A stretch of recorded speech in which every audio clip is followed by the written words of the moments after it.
Ресей Мәскеу облысы, Можайск қаласы. Уахим мен Анна шіркеуі.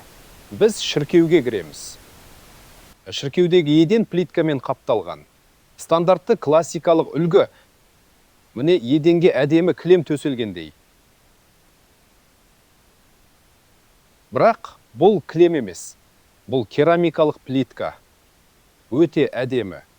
Еден жабынның тамаша сақталуы таң қалдырады. Көптеген адамдар шіркеуге үнемі баратын. Бірақ тақтайшалар жаңа сияқты.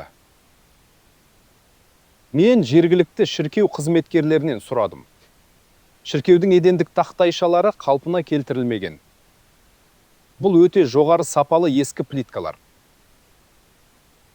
Арада 1,5 ғасыр өтсе де. Мұнда өндірушінің жазуы бар.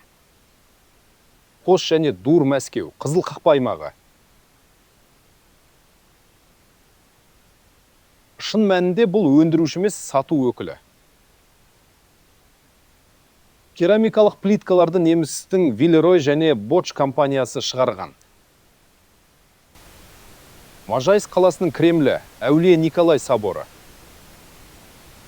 Керемет сұлулық ғимараты. Дегенмен, шіркеудің іші басқаша көрінеді. Едендегі бірдей плиткалар.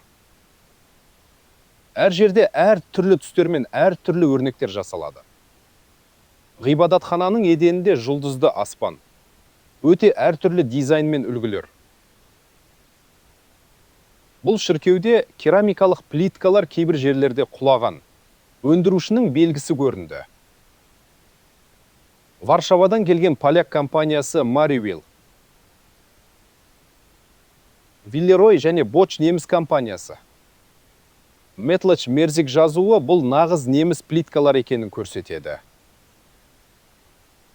Яғни Германияда жасалған.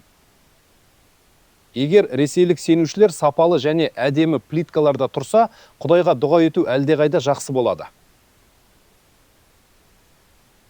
Польша мен Германияда жасалған. Орыс православие, поляк католиктері мен неміс протестанттарының ынтымақтастығы құдіретті Құдайға ұнаған сияқты.